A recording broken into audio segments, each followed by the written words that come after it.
حضور نبی مکرم صلی اللہ علیہ وآلہ واصحابہ وسلم کی سیرت طیبہ ہمارے لیے سب سے قیمتی متاع ہے، اور آپ کی زندگی کا ایک ایک لمحہ وہ ساری انسانیت کے لیے رشد و ہدایت کا ایک غیر فانی پیغام ہے۔ سلسلہ کلام آپ کی عمر مبارک 25 برس اور سیدہ ختیجۃ الکبریٰ بنت خویلد رضی اللہ تعالی عنہا ام المؤمنین بنتی ہیں، اور آپ کی عمر مبارک 25 برس ہے، اور سیدہ ختیجہ اماں ختیجہ کی عمر مبارک 40 برس ہے، زیادہ صحیح روایات یا زیادہ صحیح قول کے مطابق۔ اب آپ ایک لمحے کے لیے یہاں رک کر غور فرمائیے آگے بڑھنے سے پہلے کہ 25 سال کی عمر کا جوان شخص جو اپنے حسن و جمال میں، صحت تندرستی میں، اپنے عزت وقار میں، اپنے خاندانی شرف حسب نسب میں ایسا ہو کہ جس کو عرب کی خوبصورت سے خوبصورت ترین عورت بھی رشتہ دینے کی خواہش رکھتی ہو، اور بڑے بڑے سردار جس کو اپنی بیٹیاں رشتے میں دینے کو پسند کرتے ہوں، کیونکہ ایسا حسب نسب، ایسی شرافت، ایسی پاک دامنی، ایسی نجابت کسی اور کے پاس نہیں تھی، یعنی رشتوں کی کوئی کمی نہیں تھی ہمارے آقا کو۔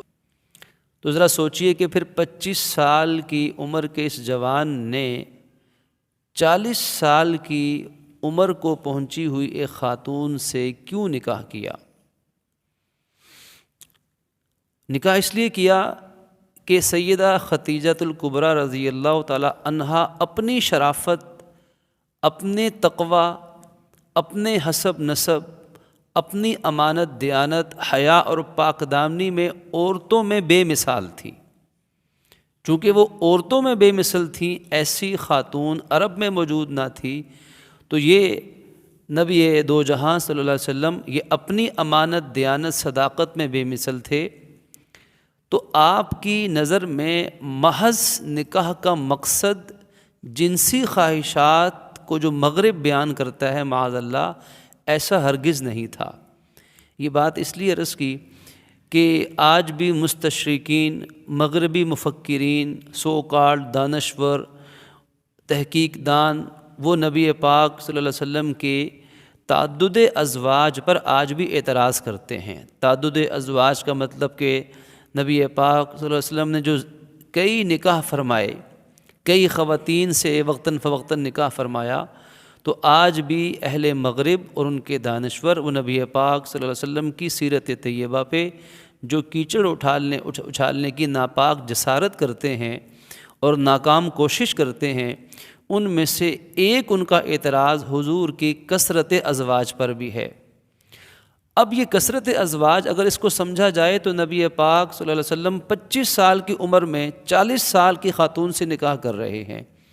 اب یہاں وہ نکاح بھی تقوی کی بنیاد پر ہے، وہ نکاح بھی امانت دیانت اور صداقت کی بنیاد پر ہے، وگرنہ کبھی بھی 25 سال کا جوان وہ اپنے سے اتنی بڑی عمر کی خاتون سے نکاح کرنے کے لیے تیار نہیں ہوتا، اگر محض نکاح کا مقصد باہمی تعلق قائم کرنا ہی رہ جائے۔ اور آپ دیکھیے کہ 25 سال کی عمر کے بعد جب اماں ختیجہ کی عمر مبارک تقریباً 60 برس ہوئی، اس وقت جا کر آپ کا انتقال ہوا۔ اللہ کے نبی صلی اللہ علیہ وسلم کے ساتھ آپ تقریباً 20 سے 25 سال کا جو عرصہ گزرا ہے، اور حضور نے اس دوران کسی دوسری عورت سے نکاح نہیں کیا۔ یہ پہلی زوجہ محترمہ، اور جب تک یہ حیات رہیں اللہ کے نبی نے ساری زندگی ان کے ساتھ گزاری ہے، اور ان کی عمر مبارک تقریباً 60 برس کے قریب ہوئی ہے۔ تو پھر جب ان کا انتقال ہوا تو اس کے بعد اگر نکاح ہوا، ان میں سے بھی کئی ازواج مطہرات وہ بیوہ خاتون تھیں، وہ بھی عمر رسیدہ تھیں، اور اس عمر میں کون نکاح کرتا ہے کہ جب اتنی ذمہ داریاں پوری کائنات کی تک دین کا پیغام پہنچانے کی ذمہ داریاں اللہ کے نبی پہ کندھوں پر آ چکی ہیں، اور عمر مبارک بھی اب 50 سال سے اوپر جا چکی ہے۔ تو اگر کسی خاتون سے صرف شادی کرنے کا معاذ اللہ ثم معاذ اللہ نقل کفر نہ باشد، اگر صرف شادی کا شوق ہوتا تو پھر تو وہ جوانی کا زمانہ تھا جس میں شادی کسی نوجوان خاتون سے کی جا سکتی تھی۔ اور پھر یہ جو 20-25 سال کم و بیش کا جو عرصہ گزرا، اس میں اللہ کے نبی صلی اللہ علیہ وسلم نے اپنی زوجہ محترمہ کا جو خیال رکھا شوہر ہونے کی حیثیت سے، وہ بھی اپنی مثال آپ تھا۔ کائنات میں نے عرض کیا گزشتہ درس میں آپ کی خدمت میں گزارش کی کہ یہ ارینج میرج تھی، یہ نبی پاک صلی اللہ علیہ وسلم کی جو شادی مبارک پہلا نکاح تھا، یہ کائنات کا سب سے کامیاب ترین نکاح تھا، سب سے کامیاب ترین شادی تھی کہ ایک تو اللہ کے نبی اور اماں ختیجہ کا باہمی محبت اور تعلق ایسا تھا کہ پوری زندگی آپ نے ان کی زندگی میں کبھی نکاح کے ارادے کا بھی اظہار نہ فرمایا۔ نکاح تو دور کی بات ہے، نکاح کے ارادے کا بھی اظہار نہیں فرمایا، اور زندگی گزری۔ اور پھر جب آپ کا وصال ہوا، آپ کے وصال کے بعد بھی حضور اکثر اماں ختیجہ کو یاد فرماتے۔ کوئی بات ہو جاتی، کوئی معاملہ ہو جاتا تو حضور فرماتے کہ اللہ جزائے خیر دے ختیجہ کو، اس نے فلاں موقع پہ یہ کہا تھا، فلاں موقع پہ یہ کیا تھا، فلاں موقع پہ یہ مدد کی تھی۔ یعنی حضور اماں ختیجہ کا تذکرہ ان کے وصال کے بعد بھی ہمیشہ کرتے رہتے تھے دیگر ازواج مطہرات کے سامنے۔ یہ کامیاب ترین شادی تھی، حتیٰ کہ بعض ازواج مطہرات فرماتی ہیں کہ حضور اماں ختیجہ کا ذکر اتنا زیادہ کرتے تھے کہ انہیں عورت ہونے کے ناطے یہ بات محسوس ہونے لگ گئی تھی کہ ہم اللہ کے نبی کے عقد نکاح میں اس وقت موجود ہیں، اور حضور ان خاتون کا ذکر کرتے ہیں جو عمر میں بھی اتنی ضعیف تھیں۔ تو وجہ کیا تھی کہ اللہ کے نبی رحمت دو جہاں تھے، اور آپ کا ہر عمل، ہر حکم وہ اللہ تعالیٰ کے منشا کے عین مطابق تھا، اور آپ کی زندگی کے ہر قدم میں امانت، دیانت اور نبوت کے اعلان کے بعد صرف اللہ کے دین کو غالب کرنا مقصود تھا۔ اور آپ کے جتنے دیگر نکاح ہوئے، ان نکاحوں کے اندر بھی اصل بنیادی مقصد تھا دین کی دعوت کو عام کرنا۔ قبائل اہل عرب کے اندر جو قبائلی نظام وہ آج بھی رائج ہے، یہاں ذات برادری کا بڑا لحاظ رکھا جاتا ہے، ذات برادری کا بڑا پاس کیا جاتا ہے۔ تو اللہ کے نبی کے جتنے نکاح ہوئے مختلف قبائل میں ہوئے، تو جس قبیلے میں حضور کا نکاح ہوا اس قبیلے والوں نے اس بنا پر بھی حضور کی دعوت کی لاج رکھی اور اس کا احترام کیا کہ اللہ کے نبی کے ساتھ اب ہمارے قبیلے کا تعلق بھی قائم ہو چکا ہے۔ تو بہرکیف آپ کا یہ جو نکاح مبارک تھا، ایک تو یہ کامیاب ترین نکاح، کائنات کی کامیاب ترین شادی تھی، جس کی بنیاد تھی حیا پاک دامنی پر، امانت اور دیانت پر۔ صرف ظاہری حسن و جمال پہ اس کی بنیاد نہ تھی، صرف مال و دولت کی بنیاد پر اس کی یہ نکاح نہیں ہوا تھا، صرف حسب و نسب کی بنیاد پہ یہ نکاح نہیں ہوا تھا۔ یہ جو 3 خوبیاں ہیں، آج اپنی اولادوں کا نکاح کرنے میں، اپنی اولادوں کی شادی بیاہ کرنے میں ہمیں اس نبوی نصیحت کو یاد رکھنا چاہیے جو حضور نے خود عمل بھی کر کے دکھایا، اور بعد میں اپنی امت کو آپ نے نصیحت بھی فرمائی۔ آپ نے فرمایا اس کا مفہوم ہے تنکح المرأۃ بثلاث، کہ عورت سے 3 بنا پہ شادی کی جاتی ہے، لحسنہا، اس کی ظاہری خوبصورتی کی بنا پر، ولمالہا، اور اس کی دولت کی بنیاد پر، ولحسبہا، اور اس کے حسب نسب یعنی اس کے خاندان کی بنیاد پر۔ یعنی خوبصورتی، دولت اور اعلیٰ خاندان۔ آج رشتے ناتوں میں شاید اکثر مسلمان بھی انہی 3 چیزوں کو دیکھتے ہیں، انہی 3 چیزوں کے بارے میں سوچتے ہیں۔ اللہ کے نبی فرماتے ہیں کہ جب تم اپنی اولادوں کا رشتہ کرو تو ایک نوجوان صحابی کو بھی آپ نے بلکہ یہ نصیحت فرمائی کہ دیکھو فاظفر بذوات الدین، او کما قال، کہ ان 3 چیزوں کے بجائے تم دینداری کو ترجیح دو اور دینداری کی بنیاد پہ رشتہ کر کے تم کامیاب ہو جاؤ۔ یعنی جو نکاح حقیقی دینداری کی بنیاد پر ہوگا، انشاءاللہ وہ نکاح، وہ شادی حضور کی شادی کے ہی طرز زندگی کے مطابق چلے گی، تو وہ بھی بہترین شادی اور کامیاب زندگی بن جائے گی۔ آپ نے فرمایا تم دینداری کی بنیاد پر تم کامیاب ہو جاؤ۔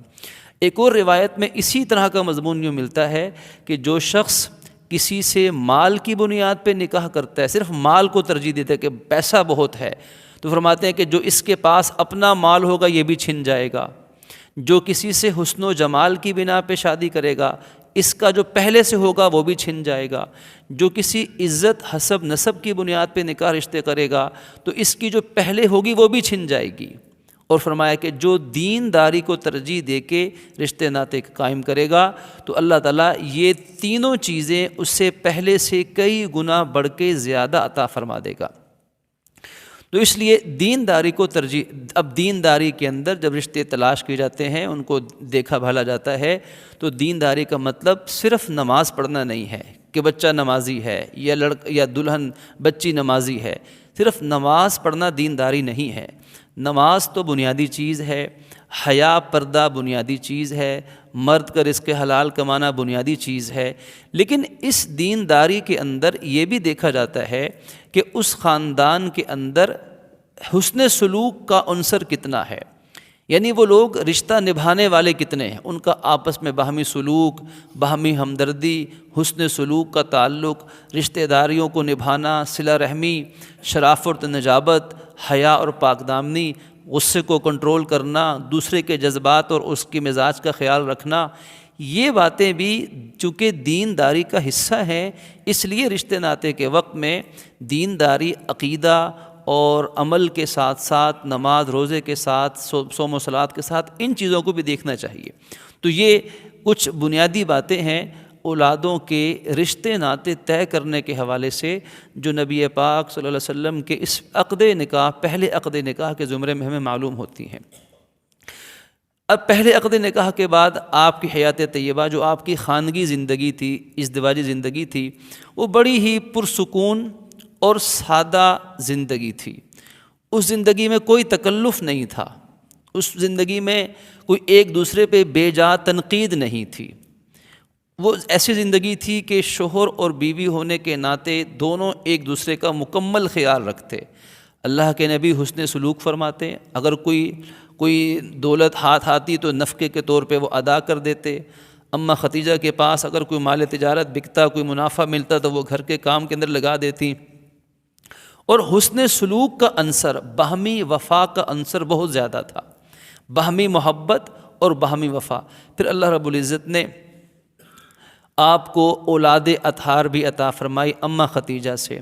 سب سے پہلے بیٹے عطا فرمائے جن کا نام حضور نے قاسم رکھا رضی اللہ تعالیٰ عنہ۔ یہ پہلے حضور کے سب سے بڑے بیٹے تھے جن کا نام قاسم تھا۔ انہی کی نام کی مناسبت سے حضور کی کنیت تھی ابو القاسم، قاسم کے والد محترم۔ یہ بچہ، یہ بڑا بیٹا بھی بچپن میں ہی فوت ہو گیا حضور کی زندگی میں، اور بچپن میں اس بچے کا انتقال ہوا۔ پھر اللہ نے حضور کو دوسری صاحبزادی اماں ختیجہ عطا فرمائی جن کا نام اسم گرامی سیدہ زینب بنت محمد صلی اللہ علیہ وسلم۔ آپ بڑی ہوئیں، آپ کا نکاح ہوا، اولاد ہوئی، لیکن آپ کا انتقال بھی حضور کی زندگی میں ہی ہو گیا۔ یہ حضور کی دوسری اولاد ہے حضرت زینب جن کا انتقال بھی حضور کی زندگی میں ہوا۔ پھر تیسری صاحبزادی آپ کی اماں ختیجہ سے ہیں اور وہ ہیں حضرت سیدہ رقیہ رضی اللہ تعالی عنہا۔ ان کا نکاح حضرت عثمان غنی سے ہوا، اور جس دن غزوہ بدر کی فتح حاصل ہوئی اسی دن آپ کا انتقال ہو چکا تھا۔ یہ تیسری اولاد اور دوسری بیٹی بھی حضور کی زندگی میں ہی ان کا وصال ہوا۔ پھر آپ کی چوتھی اولاد وہ حضرت سیدہ ام کلثوم ہیں۔ تیسری اولاد حضرت قاسم، حضرت زینب، حضرت رقیہ کے بعد چوتھی اولاد اور تیسری بیٹی حضرت ام کلثوم ہے۔ ان کا نکاح بھی حضرت عثمان غنی سے آپ نے کیا، اور ان کا انتقال بھی حضور کی زندگی میں ہی ہوا۔ پھر ان کے بعد جو چوتھی بیٹی حضور کی سیدہ حضرت فاطمہ الزہرا، آپ کا انتقال حضور کے وصال کے تقریباً 6 ماہ کے بعد آپ کا وصال بھی ہوا۔ اور حضور کے پھر دوسرے بیٹے حضرت عبداللہ تھے جن کا لقب طیب اور طاہر تھا۔ طیب اور طاہر جن کا لقب تھا، یہ بیٹا عبداللہ، یہ صاحبزادے بھی، ان کا انتقال بھی بچپن میں ہو گیا تھا اور یہ بڑے جوان نہیں ہوئے تھے۔ تو اماں ختیجہ سے حضور کے یہ 2 بیٹے، یعنی سب سے پہلا بیٹا، بڑا بیٹا بھی، اور سب سے آخری اولاد وہ بھی بیٹا، تو 2 بیٹے اور 4 بیٹیاں سیدہ حضرت زینب، سیدہ حضرت رقیہ، سیدہ حضرت ام کلثوم، سیدہ حضرت فاطمہ رضی اللہ تعالیٰ عنہن و عنہم اجمعین۔ ان میں سے صرف حضرت سیدہ فاطمہ حضور کے وصال کے صرف 6 ماہ کے بعد وہ بھی اللہ کو پیاری ہوئیں، باقی سب جنازے حضور کی زندگی میں اٹھے۔ اور حضور کا جو تیسرے صاحبزادے حضرت ابراہیم رضی اللہ تعالیٰ عنہ، تو وہ بھی بچپن میں انتقال ہو گئے اور ان کی قبر مبارک جنت البقیع کے اندر ہے۔ باقی دونوں بیٹوں کا انتقال ہجرت سے پہلے مکہ مکرمہ میں ہوا، اور مکہ مکرمہ جنت المعلا کے اندر بھی ان کی قبر مبارک موجود ہے۔ تو یہ آپ کی اولاد اطہار تھیں۔ اب ذرا غور فرمائیے کہ نبی پاک صلی اللہ علیہ وسلم کی جو خانگی زندگی تھی یہ کس نوعیت کی تھی؟ اللہ نے اولادیں دیں اور واپس لے لیں، نبی کی زندگی میں ہی واپس لے لی۔ تو رحمت دو جہاں صلی اللہ علیہ وسلم نے کیسے کیسے غم اٹھائے۔ ایک غم امت کا غم کچھ کم تھا، جو اپنے دشمن بن گئے نبوت کے اعلان کے بعد، وہ غم بھی کوئی کم تھا کہ آپ نے اولاد کی طرف سے بھی، یہ اللہ کا فیصلہ ہے، اللہ کا نظام ہے کہ جب دنیا میں تشریف لائے والد پہلے رخصت ہو گئے، پھر 5-6 سال کے بعد والدہ بھی فوت ہو گئیں، پھر دادا کی پرورش میں آئے وہ بھی چل بسے، پھر چچا ابو طالب سہارا بنے وہ بھی چل بسے، پھر حضرت ختیجہ ایک سہارا ملا وہ بھی اللہ نے اپنے پاس بلا لیا، اولادیں عطا فرمائیں وہ بھی اپنے پاس بلا لی۔ تو حضور کے 3 صاحبزادے بچپن میں فوت اور 3 صاحبزادیاں حضور کی اپنی زندگی میں فوت۔ اب ایک لمحے کے لیے یہاں رک جائیے، ابھی بات یہاں مکمل نہیں ہوئی۔ یہ اولادیں تو حضور پاک صلی اللہ علیہ وسلم کی اپنی نسبی اولاد تھی، اپنا خون تھا، لیکن ایک اولاد وہ تھی جو حضور کا اپنا خون تو نہیں تھا، لیکن تھے وہ بھی حضور کے بیٹے، اور تھے وہ بھی حضور کے لیے اپنی اولاد کی طرح، اور حضور ان سے بھی اپنی سگی اولاد ہی کی طرح محبت فرماتے تھے۔ اور وہ کون تھے؟ ان کا نام تھا حضرت زید ابن حارثہ رضی اللہ تعالیٰ عنہ، حضور کے لے پالک بیٹے، منہ بولے بیٹے، اڈاپٹیڈ۔ اور آپ دیکھیے کہ انہوں نے یہ نبوت کے اعلان سے پہلے حضور نے ان کو اپنا منہ بولا بیٹا قرار دیا، اور اس وقت سے لے کر سن 5 ہجری تک 13 سال مکی زندگی، 5 سال مدنی زندگی، 18 سال تو یہ بن گئے، 18 سال، اور اس سے پہلے بھی ہو سکتا ہے کہ 5، 7 یا 10 سال کا عرصہ ہو تقریباً، یعنی یوں کہہ لیجیے کہ کم از کم 25 سال تک، 25 سال کے لگ بھگ عرصہ تھا کہ جب حضرت زید ابن حارثہ کو پوری دنیا زید ابن محمد کہہ کے پکارتی تھی۔ تو یہ بھی تو حضور کے بیٹے ہی ہوئے کہ ایسا، ایک تو حضور کی محبت شفقت ایسی تھی، اور ان کا تعلق ایسا تھا کہ ہر کوئی ان کو زید ابن محمد کہہ کے پکارتا تھا۔ یہ کون تھے؟ ان کے بارے میں کہا جاتا ہے کہ عکاظ کا بازار لگتا تھا، آج بھی اس کی باقیات کچھ وہاں موجود ہیں۔ اس بازار کے اندر حضرت زید ابن حارثہ ابن شراحیل، جن کی کنیت ابو اسامہ ہے، ان کو بنو قین کوئی قبیلہ تھا، اس قبیلے کے ڈاکوؤں نے، غارت گروں نے ان کو زبردستی پکڑ کے غلام بنا لیا، اور غلام بنا کر ان کو عکاظ کے بازار میں لے جا کر بیچ دیا۔ حضرت اماں ختیجہ کے بھتیجے حضرت حکیم ابن حزام رضی اللہ عنہ نے حضرت زید کو، جو کہ غلام بن کے بازار میں فروخت ہوئے تھے، ان کو خرید لیا۔ اب خرید کے اماں ختیجہ اپنی پھپھی کی خدمت کے لیے پیش کر دیا بطور خادم کے۔ اماں ختیجہ نے اس بچے کو حضور کی خدمت کے لیے پیش فرما دیا، کیونکہ ان کا تو ساری مال و دولت اور زندگی حضور کی خدمت کے لیے وقف ہو چکی تھی۔ اب یہ حضرت زید بن حارثہ، یہ چھوٹا بچہ، یہ حضور کے زیر پرورش یوں پہنچ گئے، بکتے بکاتے غلام بنتے، اللہ نے نصیب کہاں سے چمکائے، مقدر کیسے چمکے، خدمت رسول میں حاضر ہو گئے۔ ان کے والد ان کے والد شرحبیل، حارثہ ابن شرحبیل، وہ اپنے بیٹے کو ڈھونڈتے ڈھونڈتے کہیں سے پتہ چلا، اور آخر کار حضور کے دربار میں پہنچ گئے اور کہا کہ یہ میرا بھتیجا ہے، اور سنا ہے کہ وہ آپ کی پرورش میں ہے، تو میں چاہتا ہوں کہ آپ جو ہے نا وہ ان کو میرے حوالے کر دیں۔ حضور نے فرمایا کہ اچھا، اگر وہ تمہارا بیٹا ہے تو اس سے بھی ایک زیادہ اچھی بات ہے۔ وہ بات کیا ہے؟ آپ نے حضرت زید کو بلایا، یہ بچے چھوٹے بچے تھے، بلایا اور کہا کہ زید یہ شخص کون ہے؟ تو انہوں نے کہا کہ یہ میرے والد ہیں، اپنے والد کو پہچان لیا۔ اب اس والد نے، یہ والد ان کی ایک لمبی کہانی ہے کہ یہ اپنے بیٹے کے غم میں کتنے غم زدہ تھے۔ یہ اپنے بچے کی جدائی میں مکے کی گلیوں کے اندر پھرتے تھے، روتے تھے اور غم زدہ اشعار پڑھتے تھے، ایسی غمگین شاعری کہ جس کو سن کے آج بھی رونا آ جائے۔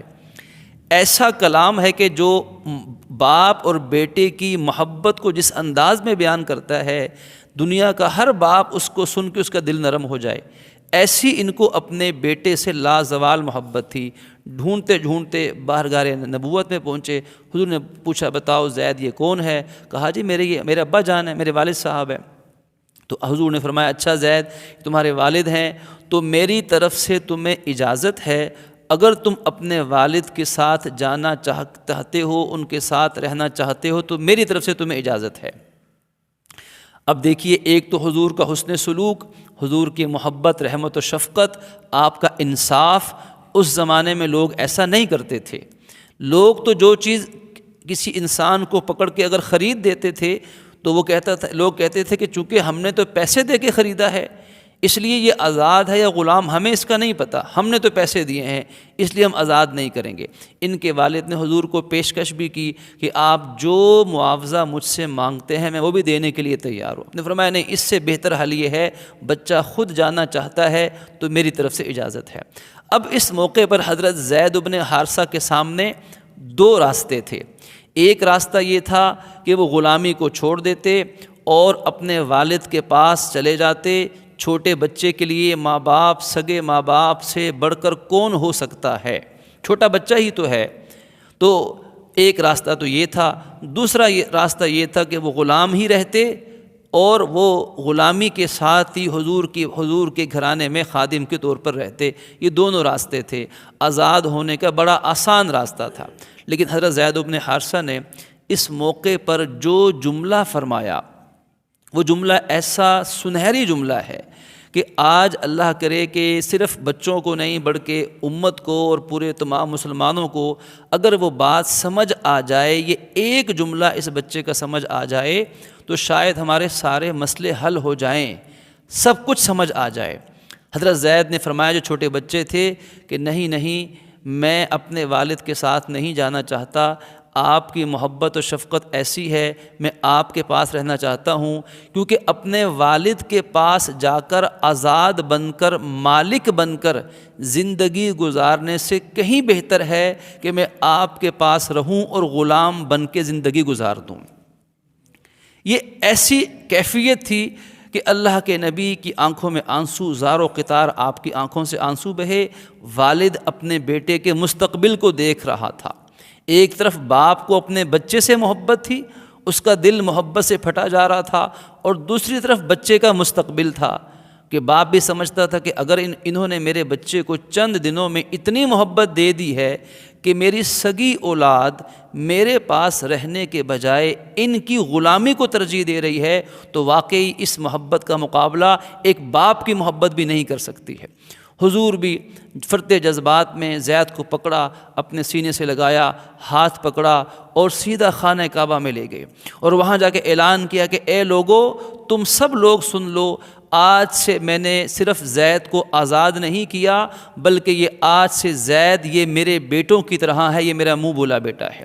تو اس وقت سے لے کر 5 ہجری تک تقریباً 20 سے 25 سال تک لوگ ان کو زید ابن محمد کہہ کے پکارتے تھے۔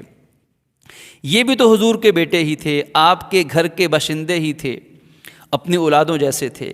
ان کا کیا بنا؟ روایات میں آتا ہے یہ بڑے ہوئے، زید بن حارثہ صحابی رسول، حضور نے ان کو آزاد بھی کیا، منہ بولا بیٹا بھی بنایا۔ سن 5 ہجری میں جب سورہ احزاب نازل ہوئی تو اس وقت اللہ رب العزت نے فرمایا کہ ما کان محمد ابا احد من رجالکم ولکن رسول اللہ وخاتم النبیین وکان اللہ بکل شیء علیما۔ اے لوگو، محمد تم مردوں میں سے کسی کے سگے والد نہیں ہیں لیکن اللہ کے رسول ہیں اور آخری نبی ہیں، اللہ ہر چیز کا علم رکھنے والا ہے۔ یعنی آئندہ تم نے نے کبھی کسی کو اس کے سگے باپ کے علاوہ کسی اور کے نام سے نہیں پکارنا، لہٰذا آئندہ زید کو زید ابن محمد نہیں کہنا بلکہ زید ابن حارثہ کہنا ہے۔ تو وہ جا کے 20-25 سال کے بعد پھر اللہ تعالیٰ کے حکم پر صحابہ نے حضرت زید ابن محمد کے بجائے زید ابن حارثہ رضی اللہ عنہ کہنا شروع فرما دیا، کیونکہ اللہ پاک کا حکم ہے کہ سگے باپ کا پتہ ہو تو اس سگے باپ کا ہی نام ولدیت میں آ سکتا ہے، کسی اور کا نام ولدیت میں نہیں آ سکتا۔ اگر سگے باپ کا نام نہ پتہ ہو تو قرآن کہتا ہے وہ تمہارا دینی بھائی ہے۔ یہ حضرت زید بن حارثہ، ان کا دکھ بھی حضور کو زندگی میں ہی ملا۔ سن 8 یا 9 ہجری کے اندر، یہ بھی حضور کے ایک طرح سے بیٹے تھے، بیٹوں کی طرح محبت فرماتے تھے۔ 8 یا 9 ہجری کے اندر جنگ موتا ہوئی۔ اس جنگ موتا کے اندر 3 صحابہ پے در پہ شہید ہوئے۔ حضرت زید بن حارثہ کو حضور نے اس جنگ میں قائد بنا کے بھیجا، مسلمانوں کے لشکر کے یہ قیادت کر رہے تھے اور لڑتے لڑتے بڑی بہادری کے ساتھ جام شہادت نوش کیا۔ ان کے بعد حضور نے فرمایا اگر زید شہید ہو جائے تو پھر جعفر ابن طالب، ابو طالب کے بیٹے، حضرت علی کے بھائی اور حضور کے چچا زاد بھائی حضرت جعفر، پھر ان کو تم اپنا لیڈر بنا لینا۔